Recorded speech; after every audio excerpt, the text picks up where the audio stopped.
Hello साथियों, आप सभी को एक बार फिर से नमस्कार। मैं राकेश बिश्नोई मैथ्स के यूट्यूब चैनल में एक बार फिर से आप सभी का स्वागत है। अब हम आज नया टॉपिक स्टार्ट कर रहे हैं, कर्वेचर, वक्रता। किसी भी कर्व की कर्वेचर क्या होती है, वक्रता क्या होती है, उसके बारे में हम यहाँ डिस्कस करने वाले हैं। जो पिछली क्लास है अपनी, उसकी तुलना में ये नया टॉपिक है। पिछली क्लास में अपन पेडल इक्वेशन और derivative of length of arc, वो चीज़ें हम सीख चुके हैं, कर चुके हैं। अब आपकी बारी है कि इन क्वेश्चनों को सोल्व करें। नहीं होता है तो मेरे से शेयर कीजिए, हम जरूर उनको करेंगे। अब हम स्टार्ट करते हैं नया टॉपिक, कर्वेचर।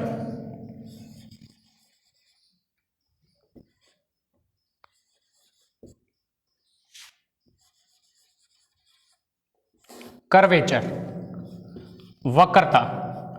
एक्चुअल में वक्रता होती क्या है, वही चीज हम देखेंगे। कोई भी कर्व है, उसकी कर्वेचर क्या होती है, उसके बारे में हम डिस्कस करेंगे।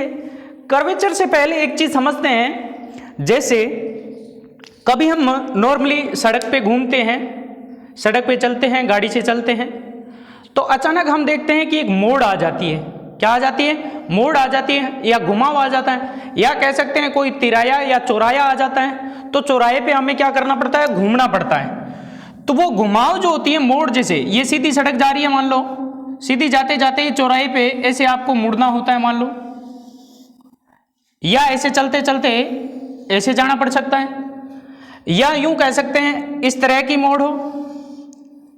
एक मैं इस तरह का लेता हूं और एक इस तरह से लेता हूं। यहां इन तीनों की बात करते हैं, उनको एक बार छोड़ रहे हैं। ये तीन मैंने मोड़ लिए, कर्वेचर लिए, ये मैंने कर्व लिए, तीन मोड़ लिए। अब इन मोड़ में देखते हैं, यहां जो घुमाव है वो क्या है? अधिक है। यहां क्या है? इसकी तुलना में कम है। और यहां जो है सबसे कम घुमाव है। क्लियर? तो ये जो घुमाव होता है, ये जो मोड़ होती है, ये आपकी क्या कहलाती है? वक्रता कहलाती है, कर्वेचर कहलाती है। क्या कहलाती है? कर्वेचर। किसी भी वक्र की घुमाव या मोड़ जो होती है, वो आपकी क्या होती है? कर्वेचर होती है, वक्रता होती है।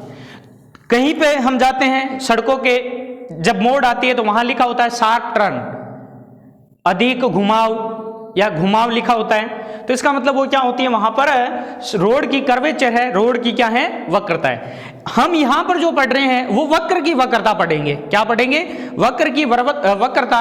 और वक्रता भी हम देखेंगे किसी फिक्स पॉइंट पे, आपको पॉइंट दिया होगा, वहां पर आपको वक्रता ज्ञात करनी होती है। तो वो चीज हम यहां पर देखने वाले हैं। डेफिनेशन क्या है इसकी, वो देखते हैं सबसे पहले कि डेफिनेशन एक्चुअल में वक्रता है क्या। इनकी परिभाषाएं देखते हैं, वक्रता से रिलेटेड क्या क्या परिभाषाएं हो सकती है, वो चीज हम यहां पर देखने वाले हैं। अब देखिए, मैं एक कर्व लेता हूं, वक्र लेता हूं। ये मैंने एक वक्र लिया, ये एक वक्र है, ये मान लीजिए एक्स एक्स, ये आपकी क्या है? Y x. वाई एक्स को थोड़ा साइड में ले लेते हैं, ये वाई एक्स है। Clear? X x, y x, और ये कर्व ले लिया। कर्व क्या है? y बराबर एफ एक्स एक कर्व है। क्या है? कर्व है, वक्र है, y बराबर एफ एक्स। अब इस पे मैं कोई दो बिंदु लेता हूं। क्या लेता हूं? कोई भी दो बिंदु लेता हूं। एक बिंदु ले लिया, मान लो यहां पर मैंने P, और एक बिंदु यहां ले लिया मैंने Q। क्या ले लिए? दो बिंदु P और Q ले लिए। अब P पर स्पर्श रेखा खींचूंगा तो हमें पता है कि स्पर्श रेखा इस तरह से जाएगी। ये जो P की स्पर्श रेखा है, थोड़ा इसको साफ कर लेते हैं, थोड़ा सही कर लेते हैं। ये वक्र था, मान लो P को यहां ले लेता हूं मैं, ताकि स्पर्श रेखा अपनी सही बने। ये मैंने स्पर्श रेखा बना दी P पे। अब P पर स्पर्श रेखा बना रहा हूं तो स्पर्श रेखा एक्स एक्स के साथ मान ले ये कोण जो मानते हैं साई मानते हैं। एक कोई बिंदु P लिया जो जिस पर स्पर्श रेखा साई कोण बनाती है, और एक बिंदु Q लिया। Q जो है ज्यादा दूर नहीं है, इसके सामीप्य में है, सामीप्य में है। तो इसका अगर निर्देशांक x, y है तो इसके क्या मान सकते हैं? x plus del x, y plus del y। दो बिंदु, एक वक्र है जिनके समीप में दो बिंदु ले रहा हूं, एक P लिया जिसके निर्देशांक है x, y और दूसरा बिंदु Q लिया जिसके निर्देशांक है x plus del x, y plus del y। ये वक्र पर दो समीप के बिंदु है, समीप के बिंदु है। तो जो बिंदु P है वहां पर स्पर्शरेखा x एक्स के साथ साई कोण बनाती है। Q पर स्पर्शरेखा खींचूं तो x एक्स के साथ जो कोण बनाती है धनात्मक दिशा से वो मान लेते हैं साई प्लस डेल साई। क्या बनाती है? Psi plus del psi. Clear?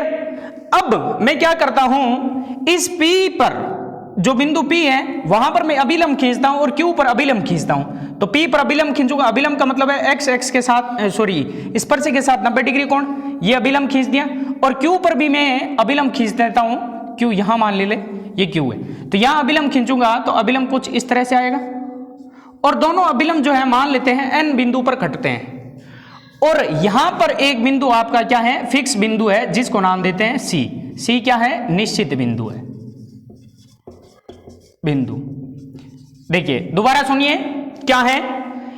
एक वक्र y बराबर fx जिसके ऊपर बिंदु P जिसके निर्देशांक x, y है, जिसके समीप में बिंदु Q है जिसके निर्देशांक x plus del x, y plus del y है। बिंदु P की स्पर्शी x एक्स के साथ साई कोण बनाती है, बिंदु Q की स्पर्शी x एक्स के साथ साई प्लस डेल साई कोण बनाती है। बिंदु P तथा Q पर अभिलंब खींचे जो n बिंदु पर कटते हैं, n बिंदु पर कटते हैं। अब देखिए यहां पर एक्चुअल में है क्या, n बिंदु पर कटते हैं। जैसे जैसे मैं Q को समीप लाता जाऊंगा, किधर? P की ओर। जैसे जैसे Q को समीप लाऊंगा P की ओर, क्या कर रहा हूं मैं? Q को, क्योंकि ये समीप है तो समीप P की ओर अग्रसर करते हैं, Q को P की ओर अग्रसर करते हैं। तो वैसे वैसे जो अपना n है वो किस ओर अग्रसर होगा? C की ओर अग्रसर होगा। यानी Pn जो है वो किस ओर अग्रसर होगा? PC की ओर अग्रसर होगा। जैसे जैसे इधर लाऊंगा तो ये, जैसे यहां पर लिया है Q तो यहां पर स्पर्शरेखा होगी, यहां अभिलंब डालेंगे तो यहां आ जाएगा n। फिर जैसे यहां लाऊंगा तो अभिलंब डालूंगा तो यहां C पर ही आ जाएगा, वापस C से होता जाएगा अभिलंब। तो जैसे जैसे Q को मैं P की ओर अग्रसर कर रहा हूं तो वैसे वैसे जो Pn है, Pn वो किस ओर बढ़ रहा है? PC की ओर बढ़ रहा है। क्लियर? जैसे जैसे मैं Q को P की ओर ला रहा हूं, P की ओर अग्रसर कर रहा हूं, Q को, पॉइंट Q को है सामीप्य में और करीब ला रहा हूं, वैसे वैसे Pn जो है PC की ओर अग्रसर हो रहा है। क्लियर? तो ये चीज अपने को थोड़ी माइंड में रखनी है सेट। क्या रखनी है? देखिए अभी मैं कर्वेचर या किसी भी वक्र की वक्रता के सूत्र फॉर्मूले नहीं बता रहा हूं, बेसिक चीज बता रहा हूं। उस बेसिक चीज पे आपको गौर करनी है। क्या गौर करनी है? कि एक ये कर्व है जिसके ऊपर पॉइंट P है और एक पॉइंट क्या है? Q है। P जो पॉइंट है वो x एक्स के साथ स्पर्शिका साई कोण बनाता है और Q जो है वो x एक्स के साथ साई प्लस डेल साई कोण बनाता है। क्लियर? यही है। और हम देखते हैं कि यहां P जो है वहां पर जैसे ही अभिलंब डालता हूं ये अभिलंब है और Q पे अभिलंब डालता हूं ये अभिलंब है। दोनों अभिलंब जो है n पर काटते हैं और ये एक निश्चित पॉइंट है C। P के समीप Q है तो इसके अगर x, y है तो इसके क्या हो जाएंगे? x plus del x, y plus del x coordinate समीपी है। क्लियर? तो जैसे जैसे Q को मैं P की ओर अग्रसर करूंगा तो ये n जो है C की ओर जाता जाएगा, यानी Pn जो है वो PC की ओर चला जाएगा, ये चला जाएगा। अब यहां पर कुछ डेफिनेशन है, उन डेफिनेशन को आपको ध्यान रखना है। क्या डेफिनेशन ध्यान रखनी है? कि n जो है वो किधर जा रहा है? C की ओर। तो यहां डेफिनेशन आपको ध्यान रखनी है। क्या ध्यान रखनी है वो भी देखो। पहली डेफिनेशन, पहली चीज यहां समझते हैं कि ये क्या क्या चीजें हैं। ये जो C है एक निश्चित बिंदु है, फिक्स पॉइंट है। निश्चित बिंदु C वक्र का वक्रता केंद्र कहलाता है। क्या कहलाता है? वक्र का वक्रता केंद्र कहलाता है। क्योंकि वक्रता का मतलब होता है घुमाव, तो ये घुमाव जो है वक्रता, उस वक्रता का ये जो केंद्र है वो आपका क्या कहलाएगा? वक्रता केंद्र। दूसरी चीज, जैसे जैसे मैं Q को P की ओर अग्रसर करूंगा तो Pn जो है वो PC की ओर अग्रसर हो रहा है, तो C वक्रता केंद्र है। तो C से P तक की दूरी जो है, C से P की दूरी यानी CP को त्रिज्या मानकर वृत्त खींचूं, सर्किल बनाऊं, वृत्त खींचा तो वह वृत्त क्या कहलाता है? वक्रता वृत्त कहलाता है। वक्रता वृत्त कहलाता है। Circle of curvature, circle of curvature क्या कहलाता है? Circle of curvature. Circle of curvature क्या होता है कि जो वक्रता जो है अपनी P से लेकर C तक, वक्रता के अंदर C से एक निश्चित बिंदु P जो कहां पर है? वक्र पर, उसको त्रिज्या मानकर एक वृत्त खींचूं तो ये क्या कहलाता है? आपका वक्रता वृत्त कहलाता है। ठीक है। फिर इसके बाद तीसरा, जो CP है वो वक्रता, CP जो है क्योंकि त्रिज्या मानकर हमने वृत्त खींचा है, CP क्या है? उस वृत्त की वक्रता त्रिज्या कहलाती है। वक्रता त्रिज्या कहलाती है। CP क्या कहलाती है? वक्रता त्रिज्या कहलाती है। और चौथी कंडीशन क्या कहलाती है कि 1/, जो CP है जिसको रो से भी लिखते हैं, वक्रता त्रिज्या, जिसको रो से क्या बोलते हैं? इसको रो से लिखते हैं। किसको? वक्रता त्रिज्या के। ये थोड़ा ध्यान रखना, वक्रता त्रिज्या 1/, जो CP है वो क्या कहलाती है? वक्र के बिंदु P पर वक्रता कहलाती है। कर्वेचर, ये कर्वेचर है आपकी।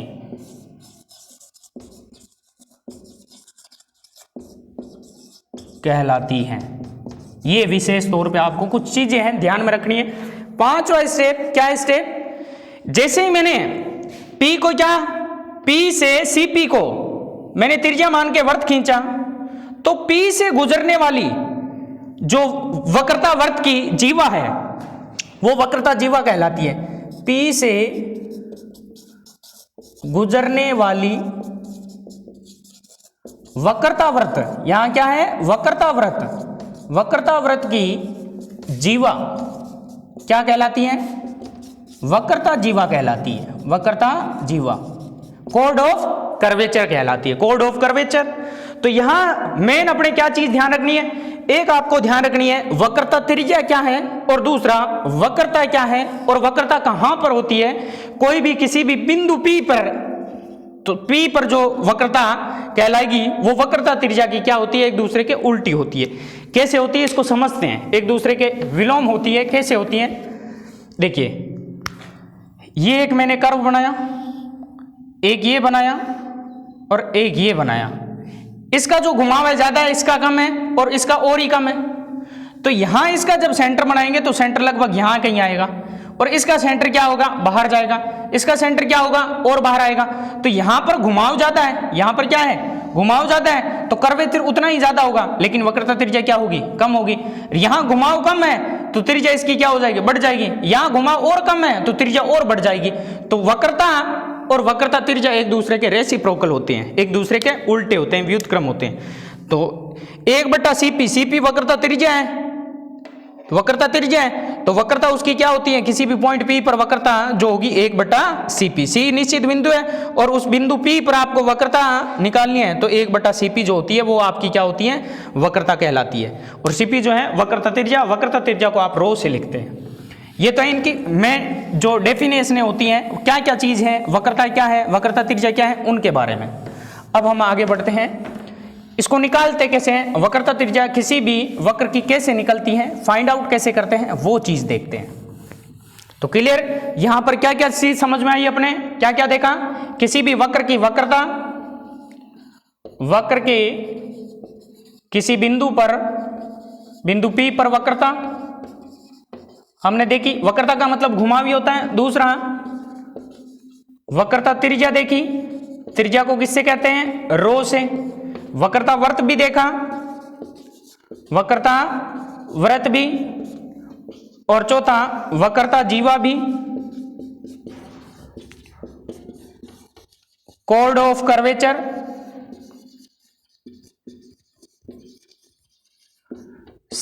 सर्किल ऑफ कर्वेचर और ये radius of curvature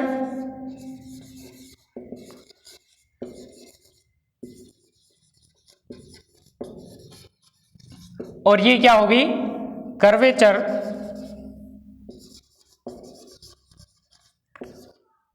of A curve at point P. ये चीजें, इन चीजों को अपन दोबारा भी समझ सकते हैं आसानी से। जैसे ये एक आपका क्या है कर्व है, इस पे कोई बिंदु P है और एक बिंदु Q है इसके सामीप्य में, तो यहां से जो अभिलंब डालते हैं ये स्पर्शी, ये P पर स्पर्श रेखा, ये Q पर स्पर्श रेखा, यहां से अभिलंब डालूंगा तो इधर आएगा, यहां से डालूंगा अभिलंब तो ये अभिलंब कुछ इस तरह से जाएगा परपेंडिकुलर 90 डिग्री, यहां भी 90 डिग्री। ये अभिलंब दोनों जो है, दोनों के जो अभिलंब है नॉर्मल जो है दोनों के n पर कटेंगे, एक ये पॉइंट फिक्स C है। तो जैसे जैसे मैं Q को P की ओर अग्रसर करता हूं, Q को P की ओर अग्रसर कर रहा हूं तो Pn जो है वो किधर जा रहा है, Pn जो है PC की तरफ जा रहा है, यानी कि जो पॉइंट N है वो C की ओर जाता है। तो यहां पर जो अपना पॉइंट C है वो क्या कहलाता है, वक्रता केंद्र कहलाता है। क्या कहलाता है, पॉइंट C वक्रता केंद्र। उसके बाद जो CP है, C से P तक हम कर्वेचर कहां देख रहे हैं, वक्रता P बिंदु पर देख रहे हैं, तो C से P तक की जो दूरी है वो वक्रता त्रिज्या कहलाती है। और वक्रता त्रिज्या का व्युत्क्रम जो होता है, रेसिप्रोकल जो होता है, वो आपका कर्वेचर कहलाता है।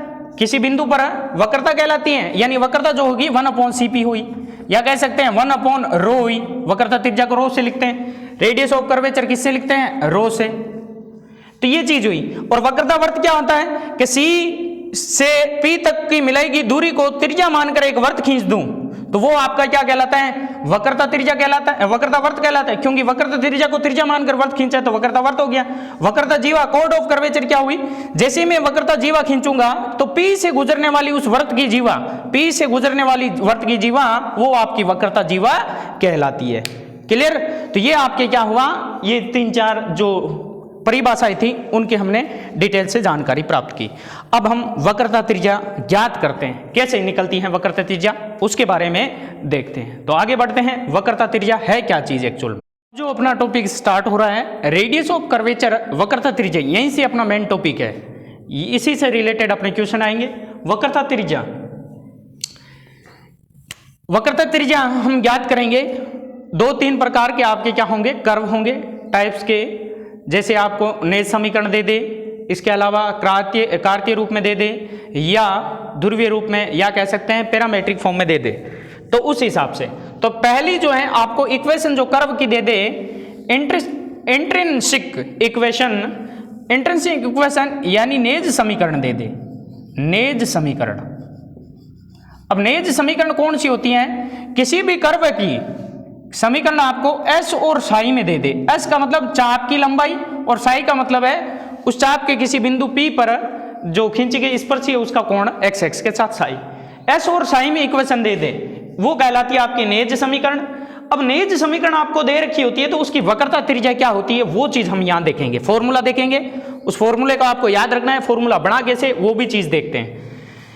मैं एक लेता हूं कर्व, ये मैंने एक कर्व ले लिया कर्व, और इस कर्व पर एक पॉइंट A है जो स्थिर है, A पॉइंट स्थिर है, और इसी कर्व पर 2 पॉइंट मैं ले रहा हूं, एक P ले लेता हूं और एक पॉइंट Q ले लेता हूं, और दोनों सामीप्य के पॉइंट हैं। P को थोड़ा और Q के पास ले लेता हूं, इधर ले लिया, जैसे ये P क्या लिया कि एक वक्र कर्व दे दिया, वक्र पर स्थिर बिंदु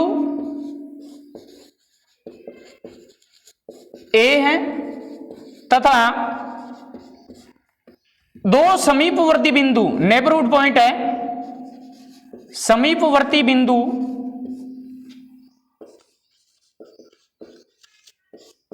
P तथा Q है।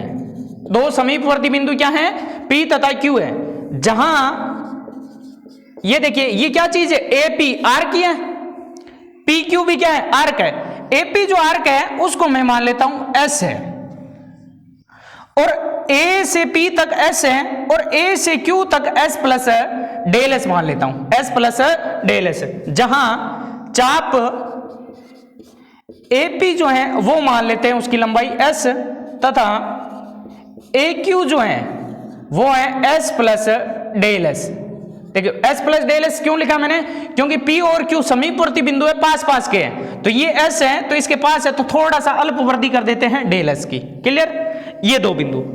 अब यहां पर स्पर्श रेखा खींचते हैं पी और क्यू पर, तो पी पर स्पर्श रेखा कुछ इस प्रकार से आएगी,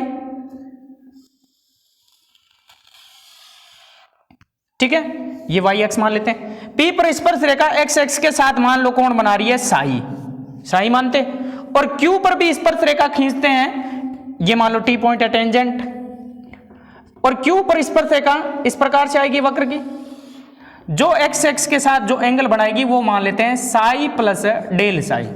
अल्प परिवर्तन था तो अल्प एंगल में भी परिवर्तन होगा, ये क्यू है अपना, ठीक है। और P तथा Q के अभिलंब बिंदु N पर प्रतिच्छेद करते हैं। कहां पर प्रतिच्छेद करते हैं, P पे अभिलंब ये 90 डिग्री, Q पे अभिलंब ये 90 डिग्री, दोनों कहां पर प्रतिच्छेद करते हैं, N पर प्रतिच्छेद करते हैं। क्लियर, देखिए अब ये एंगल साई, ये साई प्लस डेल साई, तो ये एंगल अंदर वाला कितना हुआ, ये जो है वो एंगल हुआ डेल साई। ये त्रिभुज, त्रिभुज के दो अंतराभिमुख कोणों का योग एक बहिष कोण के बराबर होता है, तो ये साई प्लस डेल साई है, तो ये डेल साई होगा। अब ये डेल साई है तो ये जो इधर वाला भी कोण डेल साई होगा, ये 90, ये 90, ये चतुर्भुज है, चतुर्भुज के चारों कोणों का योग 180 होता है, तो ये अंदर वाला जो कोण है इधर वाला 180 माइनस डेल साई होगा, क्योंकि ये सीधी लाइन, सीधे लाइन का एक तरफ ये कोण जो है डेल साई है, तो ये 180 माइनस डेल साई है, तो ये कितना होगा, डेल साई होगा, ठीक है। ये अपनी एस है, यहां से ए से पी तक, तो पी से क्यू तक क्या होगी, डेल एस, डेल एस होगी पी से क्यू तक, तभी तो ये पूरा एस प्लस डेल साई हो, डेल एस होगा। तो यहां देखिए क्या हुआ, पी कोई बिंदु, क्यू उसके समीपवर्ती बिंदु, पी स्पर्शिका एक्स एक्स के साथ कोण साई, क्यू पर स्पर्शिका एक्स एक्स के साथ साई प्लस डेल साई, तो ये साई प्लस डेल साई, इस वजह से डेल साई, तो ये अंदर वाला 180 माइनस डेल साई होगा, तब 180 में से उसको घटाएंगे तो वापस ये डेल साई होगा, क्योंकि इन दोनों कोणों का योग भी 180 होना चाहिए, तो ये 180 माइनस डेल साई है, तो ये डेल साई हो गया। ये तो 90 90 है ही, क्योंकि ये क्या है, नॉर्मल है, ये टेंजेंट है, ये टेंजेंट, ये नॉर्मल, दोनों के बीच 80 90 90 डिग्री कोण होते हैं, तो ये एंगल क्या हुआ, डेल साई हो गया। समझ में आ गया। अब जैसे जैसे मैं Q को P की ओर अग्रसर करता हूं, जैसे जैसे मैं Q को P की ओर अग्रसर करता हूं, तो उस स्थिति में डेल साई क्या हो रहा है, कम हो रहा है, डेल साई कम होता जाएगा, या कह सकते हैं डेल एस कम होता जा रहा है। जैसे जैसे Q में P की ओर अग्रसर कर रहा हूं, डेल साई क्या हो रहा है, कम हो रहा है, ठीक है। अब हम यहां पर कह सकते हैं, कह ये सकते हैं कि इस आलेख से हम देख सकते हैं, आलेख से देख सकते हैं,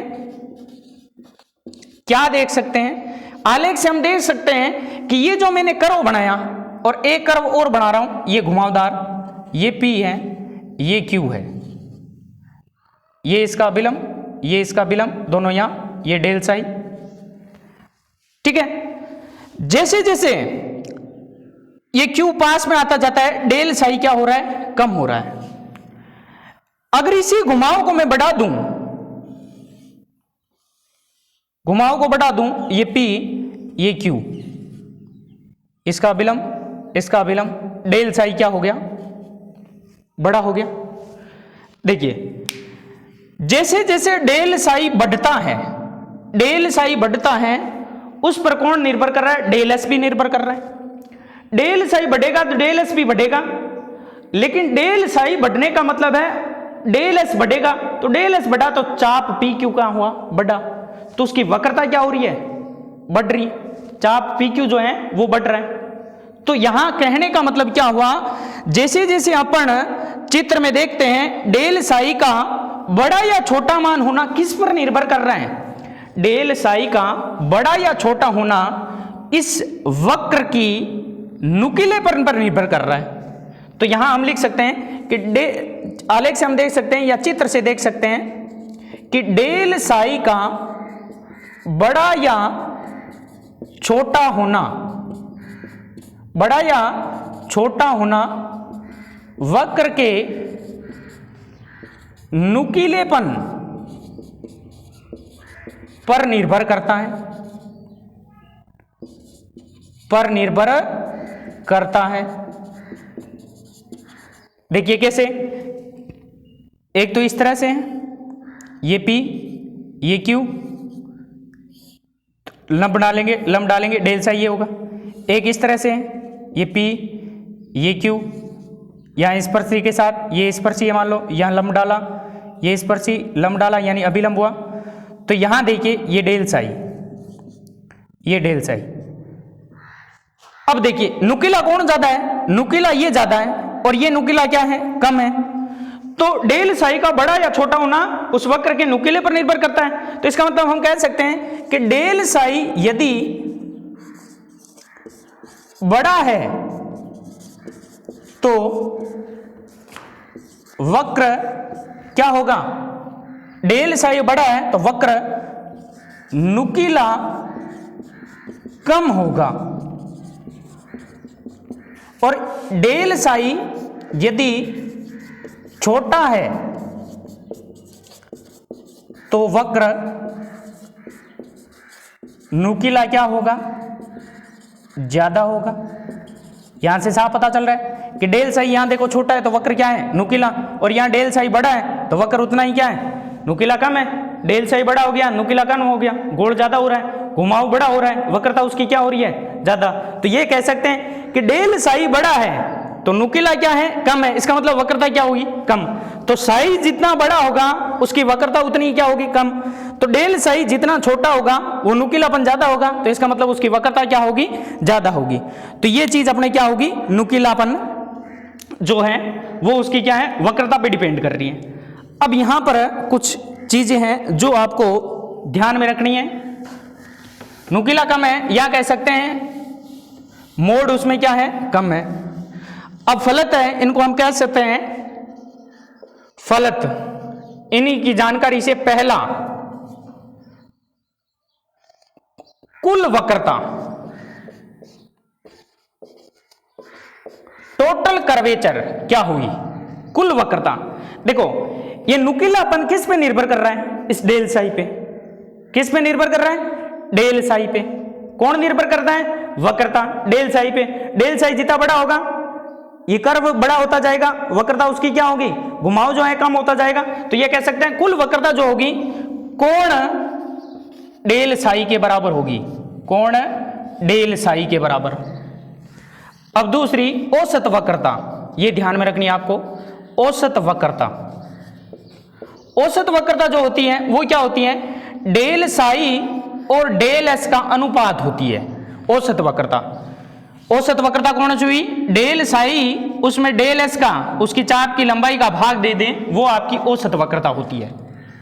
ठीक है, फिर उसके बाद है तीसरा, ये आपके इंपॉर्टेंट है, ये इंपॉर्टेंट है क्या, जैसे जैसे क्यू पी की ओर अग्रसर हो रहा है, जैसे जैसे क्यू पी की ओर अग्रसर हो रहा है वैसे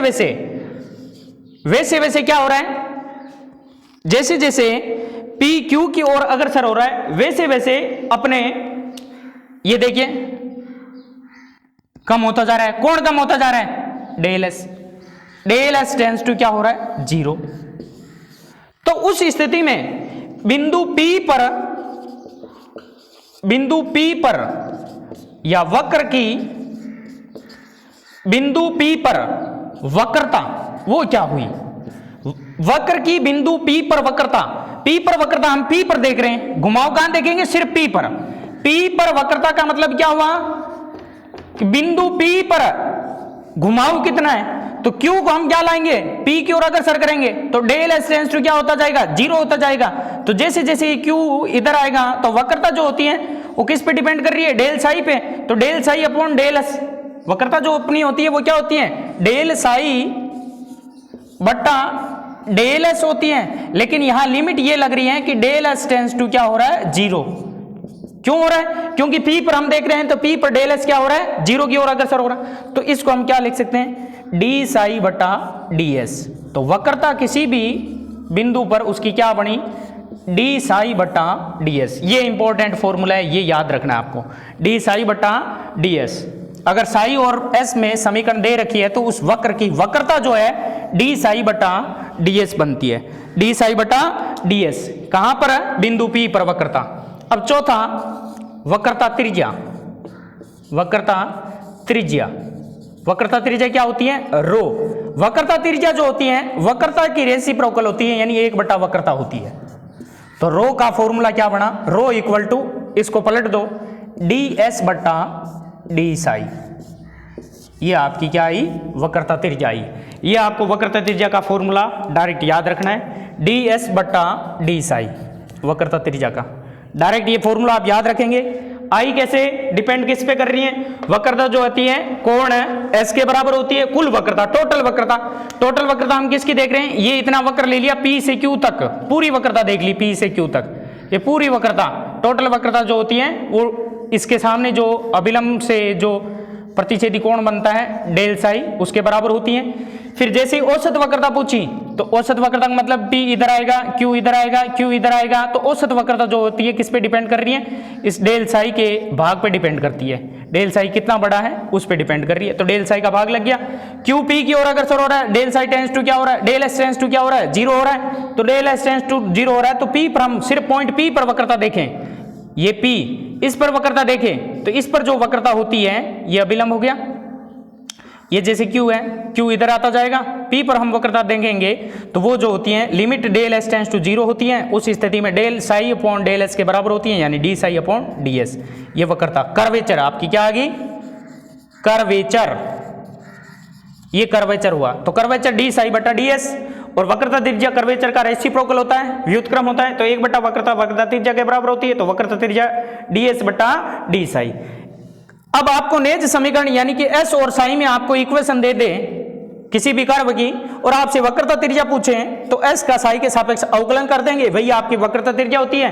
और वक्रता पूछे तो साई का एस के सापेक्ष अवकलन कर देंगे, ये आपकी क्या होती है, कर्वेचर होती है, वक्रता होती है। तो ये तो है जो आपकी नेज समीकरण दे रखी होती है, उससे आपको वक्रता या वक्रता त्रिज्या निकालने का फॉर्मूला। आगे दूसरी फॉर्म देखते हैं कर्व की। पहला नेज समीकरण, अगर नेज समीकरण दे रखा होता है, नेज समीकरण, तो उसमें वक्रता त्रिज्या रो बराबर क्या आया था, डी एस बटा डी साई आया था। नेज समीकरण में वक्रता त्रिज्या, और वक्रता क्या हो जाएगी, D psi upon d S. Confusion नहीं होना है। कार्टेशियन इक्वेशन दे दे, कार्तीय समीकरण दे दे, किसी भी वक्र की कार्तीय समीकरण दे दे, कार्तीय समीकरण यानी एक्स वाई में, किस में दे दे, एक्स वाई, वो डेल और एस और साई में दे रखी होती है, ये एक्स वाई में दे दे, यानी कि फॉर्मूला आपको दे दे y बराबर एफ एक्स, ये फॉर्म दे दे। तो y बराबर एफ एक्स फॉर्म दे दे, तो उस स्थिति में आपकी जो साई रो होता है, वक्रता त्रिज्या होती है, वो क्या होती है वो देखते हैं। वक्रता त्रिज्या, वक्रता त्रिज्या हम निकालेंगे।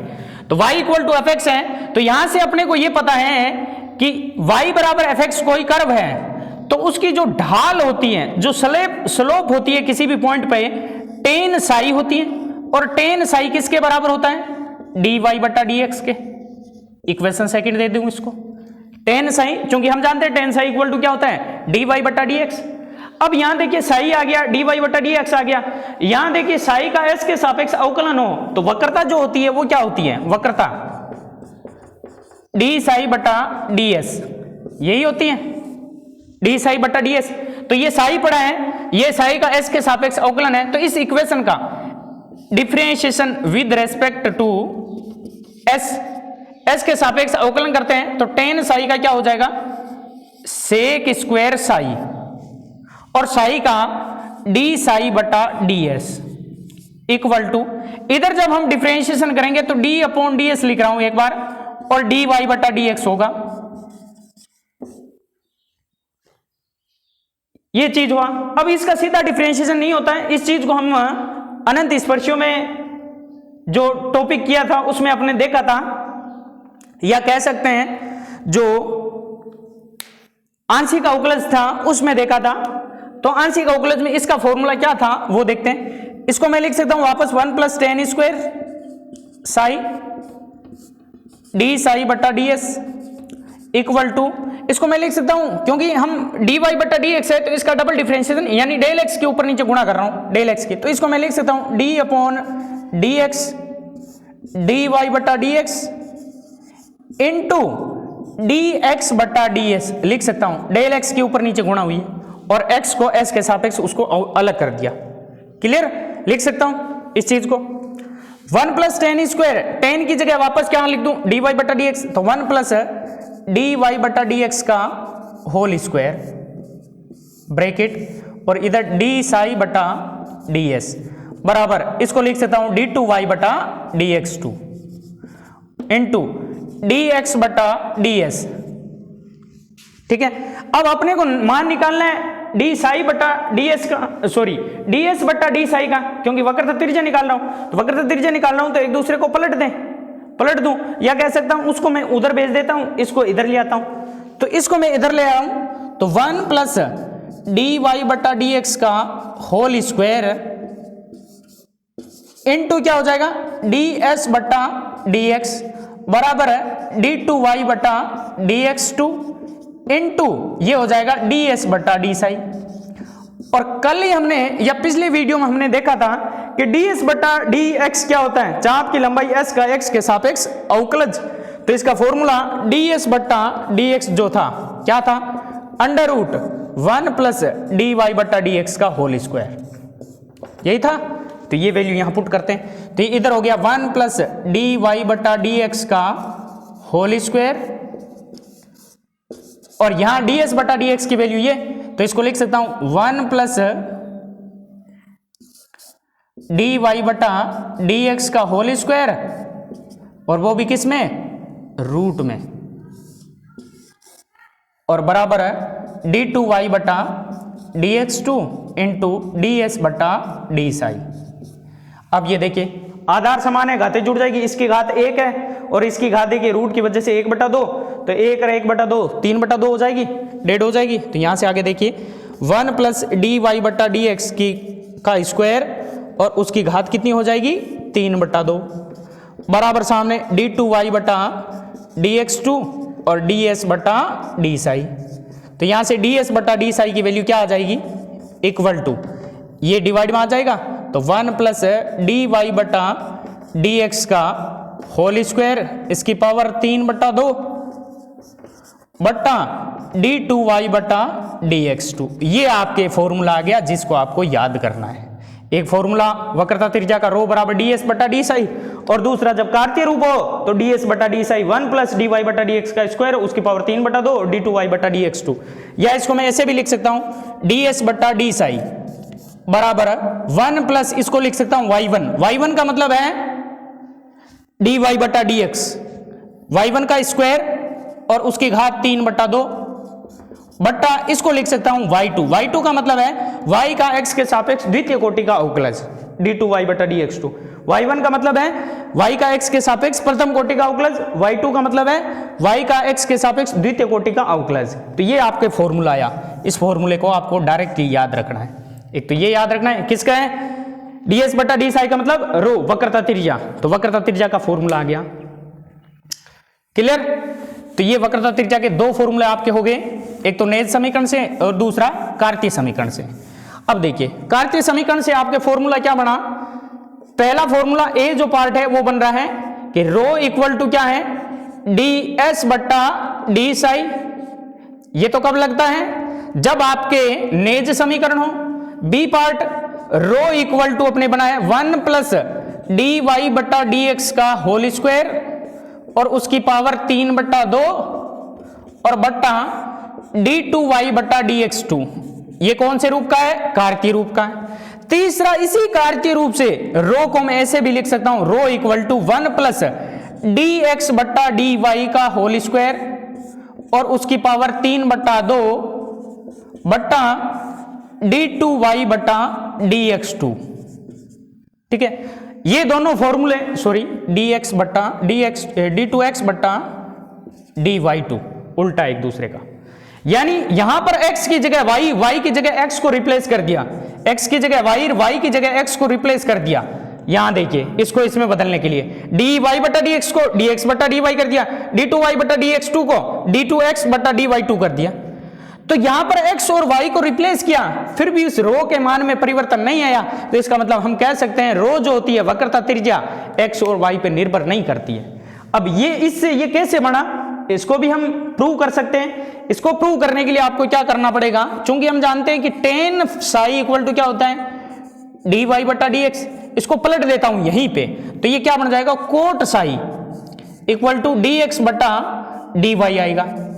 अब इसका क्या कर देता हूं मैं, y के सापेक्ष अवकलन कर देता हूं, इसका क्या कर देता हूं, सॉरी इसका s के सापेक्ष अवकलन। आगे जैसे टेन साई बराबर डी वाई बटा डी एक्स निकाला था, इसका हमने s के सापेक्ष अवकलन किया, फिर उसके बाद डी एस बटा डी एक्स आया, यानी कह सकते हैं ये चीज आई। इसमें भी क्या करते हैं, s के सापेक्ष अवकलन करते हैं, s के सापेक्ष, तो s के सापेक्ष कोट साई का हो जाएगा माइनस कोसेक स्क्वायर साई और साई का डी साई बटा डी एस बराबर इसका क्या हो जाएगा d upon d s D x बटा डी वाई। इससे देखते हैं ये फॉर्मूला आता है क्या, क्या ये दोनों सेम है क्या, बिल्कुल अभी देखते हैं, पूरा क्लियर कर देते हैं, कंफर्म कर लेते हैं। आगे देखते हैं, तो यहां से माइनस कोसेक स्क्वायर को मैं लिख सकता हूं 1 plus cot square Sai D Sai बटा डी एस इक्वल टू, इसको मैं क्या लिख सकता हूं, इसको लिख सकता हूं d upon d y d x बटा d y dot d y बटा डी एस लिख सकता हूं इस चीज को। बहुत सारी चीजें ये बहुत बार करके देख लिया। Minus 1 plus cot square, cot की जगह वापस वैल्यू रखता हूं, तो कोट की वैल्यू डी एक्स बटा डी वाई, तो ये हो जाएगा डी एक्स बटा डी वाई इसका होल स्क्वायर। अब मंझला ब्रैकेट बना दो, डी साई बटा डी एस इक्वल टू, यहां से ये क्या हो जाएगा डी टू एक्स बटा d y two into d y बटा डी एस डी वाई बटा डी एस। अब इसको मैं इधर भेज देता हूं, इसको इधर ले आता हूं, तो ये हो जाएगा माइनस का माइनस 1 प्लस डी एक्स बटा डी वाई का होल स्क्वायर,